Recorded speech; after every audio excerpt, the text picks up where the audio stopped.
and March may belong to college basketball, but that didn't stop 𝗪cus 𝗰𝗶 from making an appearance at Notre Dame's recent women's basketball game against Louisville. When giving his pick on game day, 𝗰𝗶 said, quote, "I like to coach angry teams that have just lost." And that's exactly what he has to work with this spring when football opens up in just a few weeks. So for more on the Irish, we welcome in our guy, Matt Fortuna, college football insider and also co-host of the Independent podcast. How we feeling? Great. Thanks for having me, guys. Absolutely. Glad you joined us here. Want to start this off talking about the position everybody always wants to talk about, the quarterback. Riley Leonard, he is out the door. So who is the next man up in the quarterback room? Well, it's going to come from inside their own roster. They went outside the program the last 2 years with Sam Hartman and with Riley Leonard last year. Now you've got 𝗪cie 𝗁𝗏, who's coming off a freshman year where he didn't play other than the Purdue game early in the season. And you have Steve Angeli, who, to his credit, is still there. I think he has every excuse in the world to transfer after they brought in transfers the past couple of years. And let's face it, I don't think they win the Orange Bowl without him, without that drive at the end of the second quarter to get them on the board against Penn State when they're down 10-0. So I think Angeli will probably enter spring as the #1 guy. He's obviously the most experienced guy. He's proven it on the field. I think the long-term answer is 𝗪cie 𝗁𝗏, and I think the coaching staff believes that Carr's long-term answer. So it's a matter of splitting up the reps, seeing how that battle shakes out, not just through the spring, but probably into next season. When Angeli came in, it reminded me a little bit of Dwayne Haskins when he came in the game, Ohio State, Michigan, threw an absolute dime in his first play and led the team to victory. There is merit and value in that. And then 𝗪cie 𝗁𝗏, I just got one story that has always stood out to me. So he lost his younger brother, Chad. They started the foundation, Chad Tough. And I was there for one of their events. 300, 400, maybe 500 people, famous people.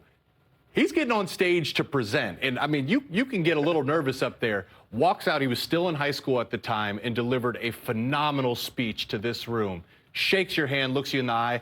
Little things like that, I still place great value. But in terms of poise, I think that transfers, giving a big speech in front of 500 people. I think it matters for the quarterback, especially at a place like Notre Dame, no doubt. So I think this is going to be really interesting competition there, to your point. Angeli, there's not really anything that we can look at and say, we don't like him, we don't want him to play.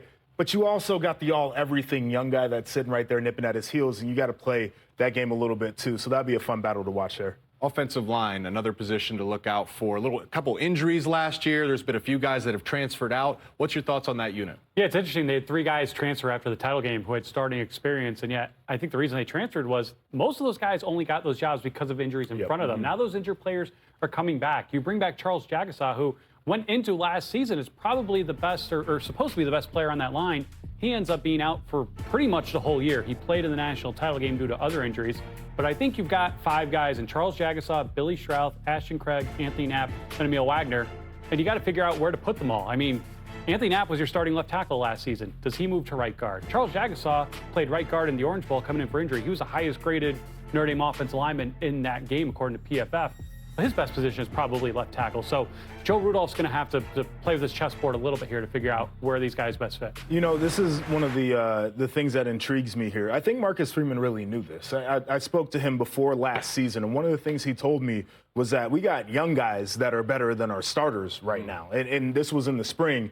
And I think he anticipated that some of the veteran guys were going to have to take a back seat to young players. And, of course, the injuries happen, and you see the veterans out there. But I think he was fully prepared for some guys that had starting experience, that had been on that roster for a while, to leave the program this offseason in favor of some of the younger players who we aren't as familiar with right now.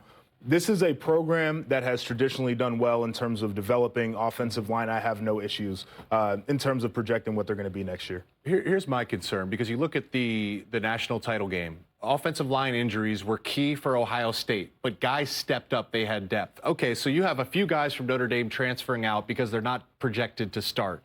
It's a guarantee you're going to deal with multiple injuries in that unit going forward. Do you have any concerns about the depth now that you're losing these guys? Right now I do, because we don't know, outside of Kirby Lambert, who I neglected to mention earlier, who has, I think, an outside chance to start this season. You haven't seen these guys play, but I think the question was bigger last season, especially when you saw soon-to-be seniors get benched.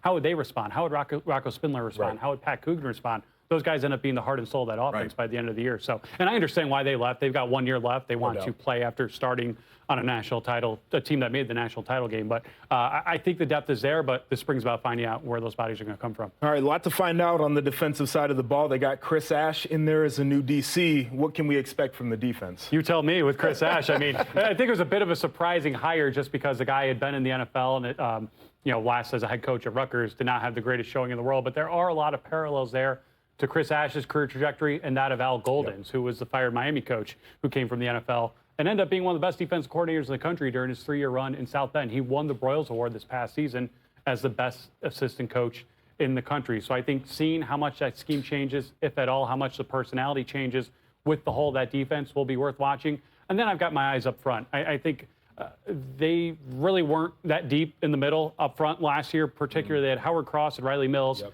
Both those guys were hurt, and both those guys were a shell of their former selves. And Mills' case was out for most of the playoff due to injuries. And I just don't know about the depth there right now. Gabe Rubio and Donovan Heinisch are two seniors with a lot of mileage on their legs. They're bringing in Jared Dawson from Louisville and Elijah Hughes from USC, but those guys will not be there until this summer. And then, on a positive note, you get your injured pass rushers back. Boubacar Traore, Jordan Botelho, those were probably your two best edge rushers last season. Both of them suffered season-ending knee injuries in September. I thought Al Golden and Al Washington, the defensive line coach, did a phenomenal job of making the most of what they had and developing that depth in the middle of the season. Totally agree. And those guys on that list, the notable defensive ends, they could be game changers. I like every single player that's on there, but when you're faced with those injuries, you're certainly playing from a disadvantage, especially with that defensive line going up against some of the teams that they had to face there. But Matt, we appreciate your time over here on the Big College Football Show. We'll catch up with you soon. Always a pleasure. Thanks for having me, guys.